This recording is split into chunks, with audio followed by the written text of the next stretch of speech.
Yo, my people, and how's the weekend going? Because the weekend's all good. You know, I've been having a good day, but got some cats online who we've been trying to, help them. We've been trying to talk about some important issues that affect each and every one of us.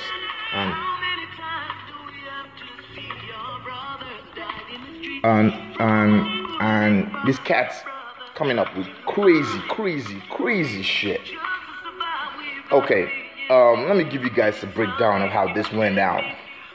Okay, we're in this Pan-African group and Pan-Afrique. Now, Pan-Afrique, from the definition alone, tells you that it encompasses the entire Africa, right? Yeah, that's what Pan-Africanism. Now, this cat started like this. He started with Pan-Africanism, the strategic imperative for the advancement of African people. Now, that sounds all good. And he starts to explain about how highly educated young people should be discussing their country and the way it should be going forward.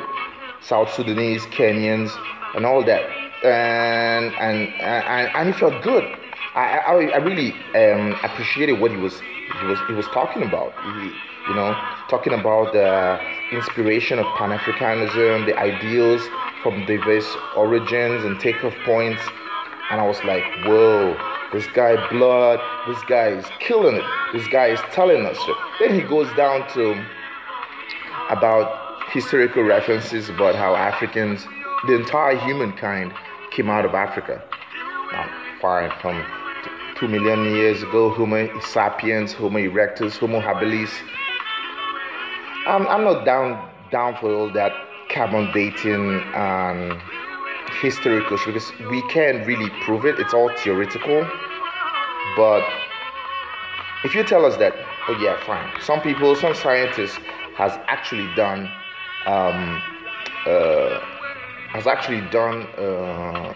an experiment, carbon dating experiment, to determine the carbon shelf life of an exact fossil, then fine, and you can get the exact date. I will agree with that because I don't have a lab, I don't have the resources to actually counter such kind of information. But yeah, it's an acceptable fact that the entire world civilization started in Africa. I will agree with that. Okay, I felt good. I was like, oh yeah, sure. But I told him this. I understand all this part of Homo erectus, Homo habilis, Homo sapiens, and all that blah blah. It's good knowledge. But no matter how long we stay at carbon dating fact sheets, would it provide us the framework for modern African society? That we should rather hasten our footwork from historical references to modern contemporary Africa. And he went all crazy. He was like, okay, fine. He comes up with information about Marcus Garvey. Oh, I love Marcus Garvey. Wait, 1 second, please. Let me just, get my tongue a little bit wet.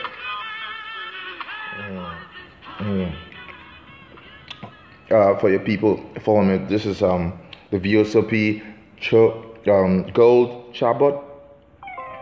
It's French. It's fine. Whichever country perfects the act of liquor, that's good by me. Okay. Anyways, coming back to the situation at hand. Now, this cat comes up with this Marcus Garvey's quote: "A people without knowledge of their past history and origin and culture is like a tree without roots." Now, he is really correct. Now, I agree with that. Then he comes up with some other post about this elder about this is coming from I can't read it all up right now, but all he comes up is some historical something coming up from the United States and the African Union Diaspora Initiative with George Bush, and how some certain countries like the leadership from Nigeria and South Africa colluded with the globalists to crush it. Now, well, I don't really know this. I can't really tell. But he starts to go into details about the UNIA, how it fell, and the AAPRP, and the push into the Caribbeans, and all that stuff. I couldn't. Then where I started thinking that something is wrong with this cat is after such a beautiful post, it could be something. It could be real. It could be, what's the right word to use? Sorry. It could actually be the real deal. I won't be the one to contest that. Then he comes up with Pythagoras being a mathematical genius, and by extension the father of mathematics, and how he had gone to Egypt to learn mathematics, and from there got this Pythagoras theorem that everyone has learned, and it's kind of like a fundamental in mathematics. But that why don't teachers teach about the Egyptians who Pythagoras went to learn from? But rather we hear of Greek philosophers, and we don't hear of Imhotep, who is the person who taught Pythagoras, apparently. Well, that depends on which kind of historical books he's reading, right? That's how it is. Anyways, okay, he jumps back again and comes up to this. So I did ask him about what group is he referencing this information from, because I had a feeling that all this information was coming from all over the place. He was just copying and pasting, trying to appear like he has knowledge, like he's lit up here. But so I wanted to really know what the hell's going on. So I asked him this. Okay, I've read about the World African Diaspora Union, WADU, and the UNIA and ACL many times in the past. Then I told him that, like his post mentioned, that there's been too much focus on reparations. They're always talking about the transatlantic slave trade, and how European colonizers did this to that, did this to Africans, did this, like, I do understand that part, and it's an unforgivable sin. No one can forgive that part of history. No one should forget it.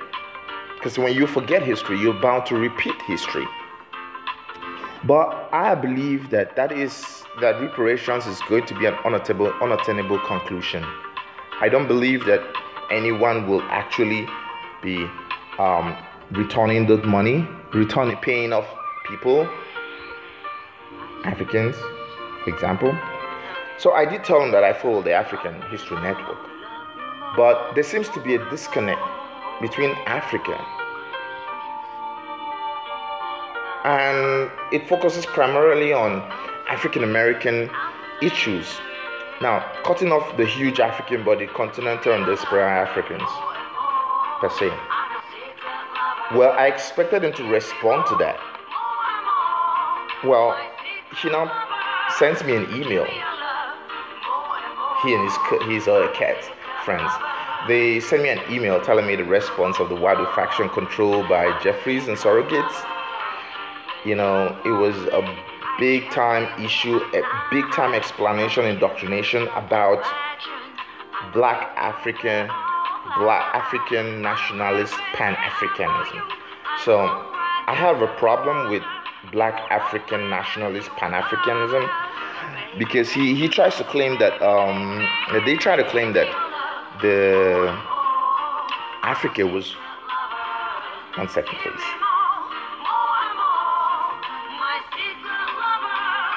Yeah, you're chilling with your boy Vegas today. You're chilling with me. If you're tuned in today, you're chilling with me. You're listening to my program. You're listening to me talk. You're listening to me rant today. Okay, now he comes back to the conversation about Black African nationalist Pan-Africanism. Now, let me try and read you something that he wrote up. He said something about, the serious Black African I'm gonna reduce this volume of the music a little bit, just in case it's interfering with the video, your audio. Anyways, it says the serious black African nationalists, Pan-Africans, must face the fact that all claiming to be for African liberation and black African unity, many are those black Africans who are being less patriotic to Africa and is without respect to each other as black Africans. Those who are in a fighting struggle to have Africa to be for the black Africans and to have a unified black African nation again governed by the United African States. Okay? Now you're trying to get where he's coming from with that, right?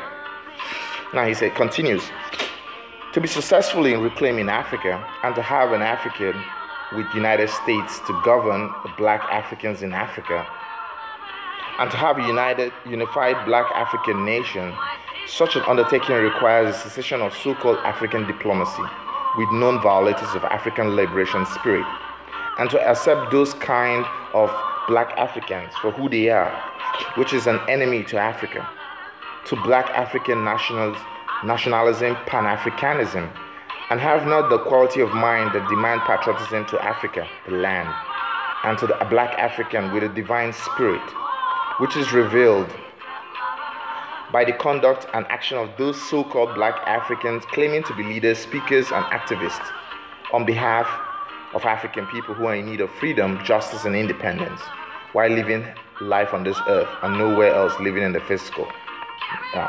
Okay.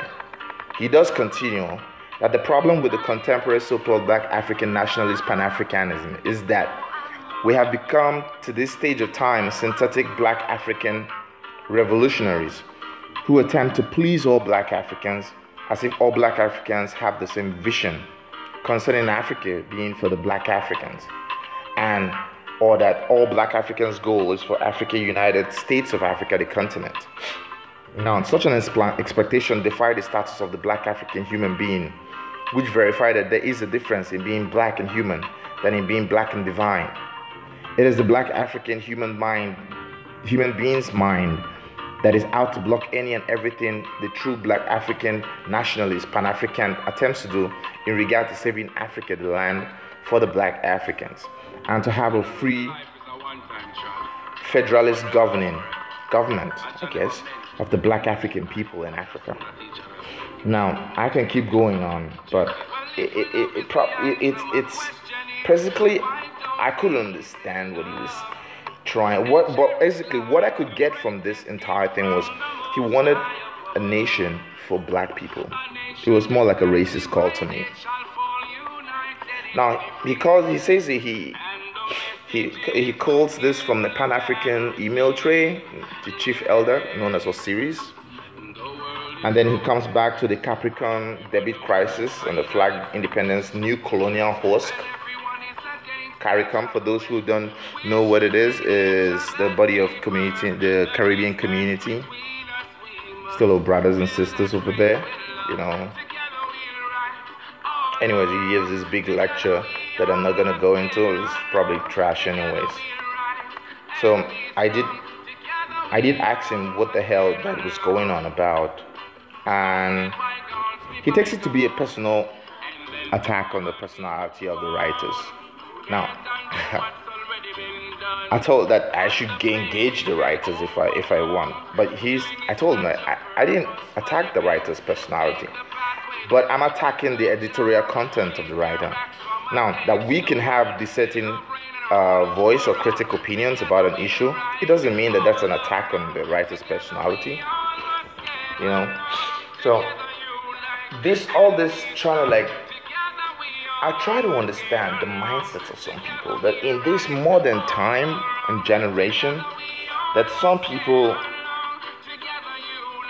will be pushing for a call for an entire black nation. I mean, we have black countries in Africa.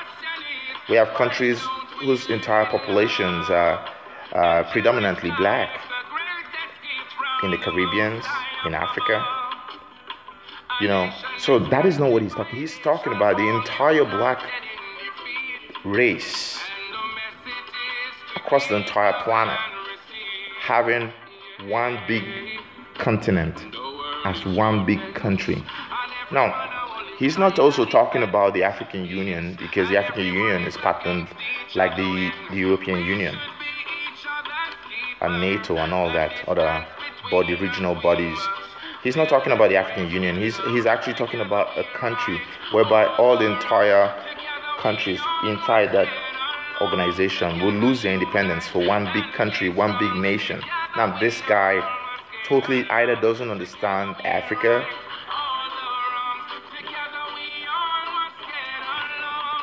One second, please.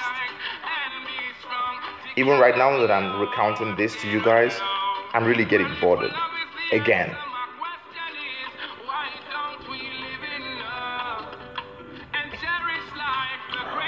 Jeez.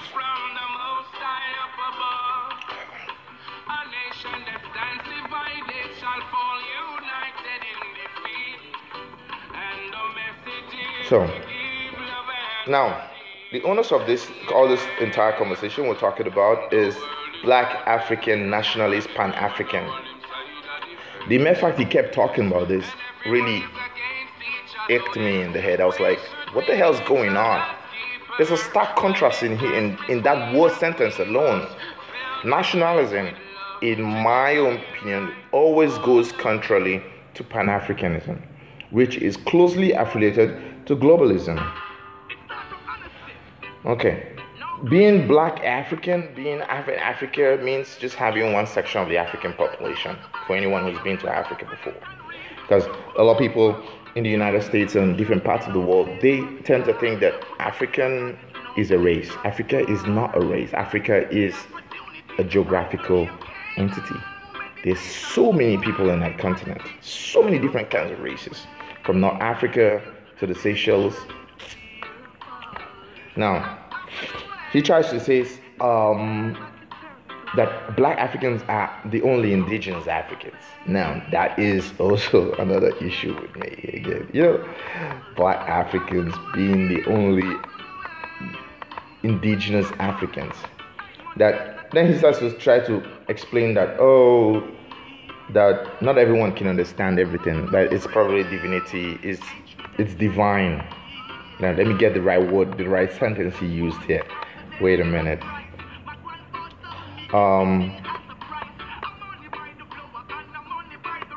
Anyways. Okay. I can't really find it, but he said something about not everyone can understand everything that is being said. That it's probably because I'm not tuned into the divine African spirit. Now, you over there watching this video, do I look African or not? I don't know.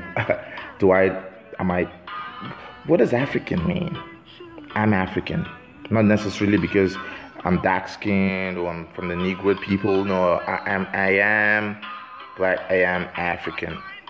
That is it. I just want to get that out there. Okay, so back to what we're talking about. Now, he says divinity. That will probably not subjected. I'm not in tune with the divine of the posts of the message he was spreading. So I said divinity is subjective. What one sees as divine, another will see as mundane. You get? So I said as a continent, we should be able to accept the universal fact that everyone will see so-called divine issues on different planes. You know? So I told him that, you know what? The best thing will be to go to the dictionary. You know? Go to the dictionary and explain everything. Now, I went to the Merriam-Webster dictionary. I got out the definition of nationalism. Sorry, please. Loyalty and devotion to a nation. Exalting one nation above others and placing primary emphasis on its culture and interests as opposed to those of other nations. Now, that is the definition of nationalism. Then I went to the Britannica to get the definition of Pan-Africanism. It's a unified African nation where all the African diaspora can live. Then I went to Wikipedia for the definition of Pan-Africanism, a worldwide intellectual movement that aims to encourage and strengthen bonds of solidarity between all people of African descent. So, if we use both definitions laid out by these reference points, how can we say that they are both walking towards the same goal? This is my song. This is my voice. I gotta give you guys this. You guys got to fill this up a little bit. Yeah. Guilty conscience. They gotta stop the violence. Right now, we have a strike force right in the Korean Peninsula, waiting for the Korean president to make a force move. The Japanese and the South Koreans teamed up with the Americans.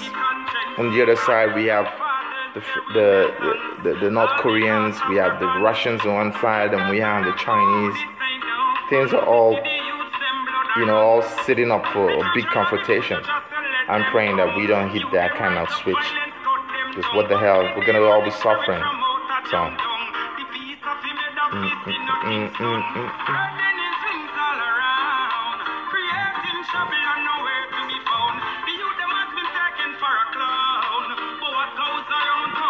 What goes around comes around.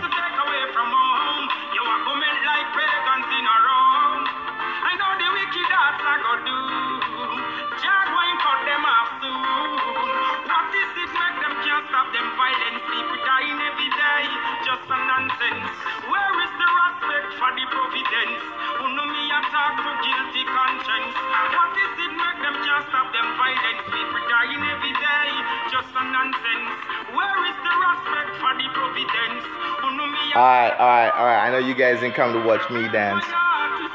Anyways, I explained to him that Africa is a continent of 54 countries and a large variety of ancient and modern day nations, which would also mean that country or nation's interests would sometimes, if not most times, fall in opposition to the communal interests as envisioned in the African Union or any other Pan-African Union. That you should use the European Union or ASEAN or North American Union or the defunct USSR as a case study. I asked him this question: what makes you think that only the dark-skinned or Negro peoples are indigenous to the continent? Now that is a question I ask you too. You answer me if you can. So I told him that he earlier posted an article explaining that the entire humankind came out of Africa. But then he posted a conflicting article trying to gather just one section of the African population in a weird movement, calling it Black African Nationalist Pan-African Movement. I can't wrap this around my head. So I told him that if he doesn't see the conflict in that post, then I don't know. So his movement's concept, Black African Nationalist Pan-African, means the segregation of millions of Africans who are not dark-skinned or Negro, especially Africans from North Africa, as well as those from the southeastern island nations of Seychelles, Reunion, Mauritius, and etc. Not counting the Malagasy people from, Madagascar, and millions of other Africans of European ancestry and heritage. We have that in Africa too, if you didn't know that. Well, then he blows my mind, telling me that my definition, my dictionary definitions are from enemy white sources.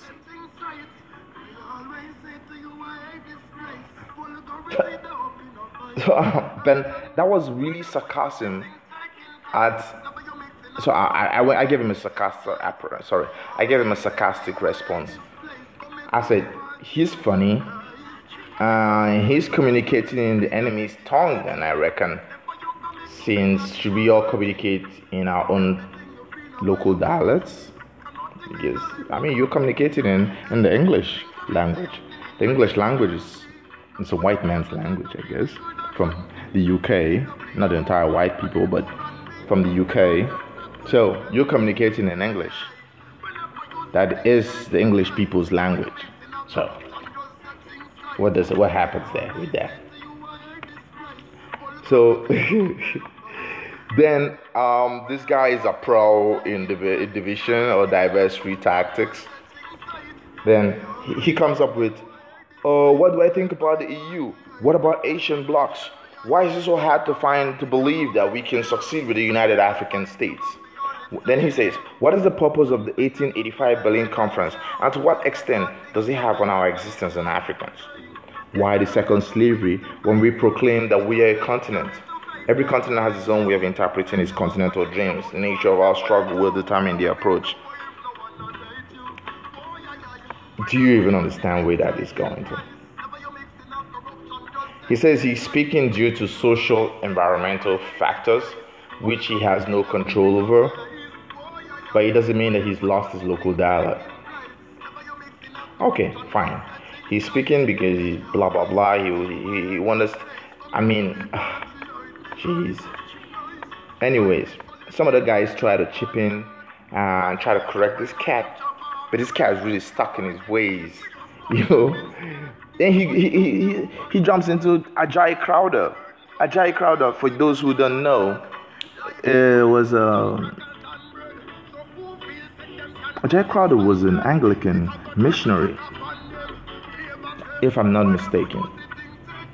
I'm not sure he was Baptist or Methodist, but I think he was from the Anglican Church, the Church of England. He was a missionary, and he died somewhere in Africa. You know, he died in Africa, I think. I suppose, hope I'm not mistaken with that. But I know he came to Africa, to the location that is now known as Nigeria, and he set up a couple of schools and set up a couple of missions and all that. He said, why did Ajay Crowder interpret the white Bible in black language Yoruba?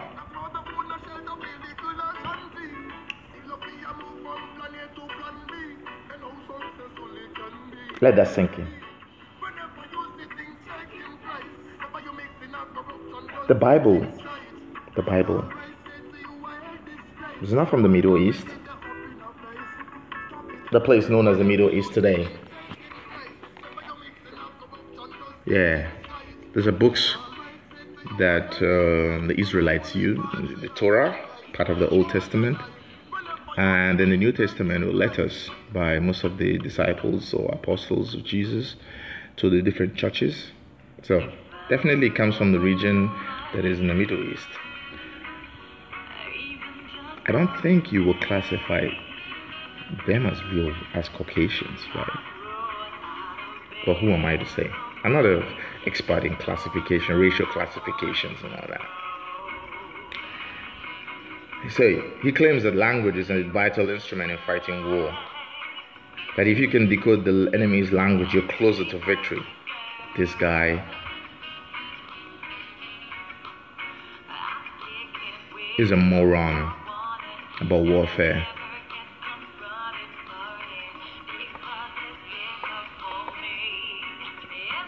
Now, so I had to come up and give him a response. I said, to explain it to you, in Asia, for example, Malaysia's got interests that can run contrary to the ASEAN group, which he's part of a member. The same thing occurred in Europe with the UK's Brexit from the common goals of the EU. So your definition of the United African States suggests that his definition suggests that African countries lose their nationality and independence and pick up an overall African identity. If I don't understand him in that light, then I know that his movement is backing up the wrong tree. That independence from previous colonial masters will never be dropped for another under the guise of racial bigotry, which is what his movement suggests anyways. Then he responds,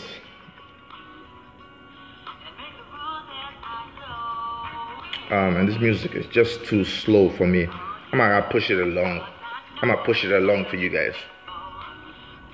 If I was a boy, because I'm a boy already, I don't need to, sorry. I'm giving you guys cocoa tea, baby. Cocoa tea for you guys. This is Kisweeta.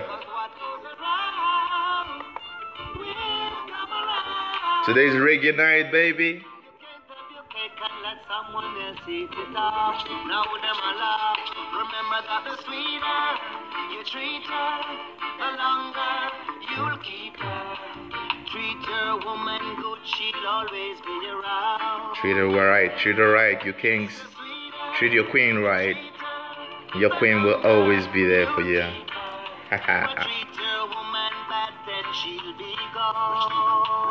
Okay.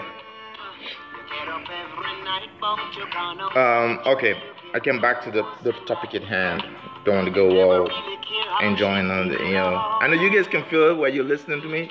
Hopefully you can. It says the whole world emanated from Africa, but they have done more harm than good to her. So we have to create a new Africa whereby the people living on the continent should guarantee their right to life, because the world is presently against the sustainability of the African continent, which reflects in the imperialistic tendencies of the world. If so, why the definition and political term New World Order? If so, what are the terms like globalization tend to achieve? Terms like new police.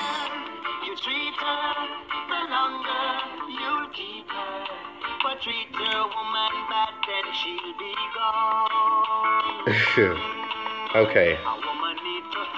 Some of the cat tried to tell this fool that he's talking about blames, and what are the leaders of the continent doing to emancipate these people from economic shackles?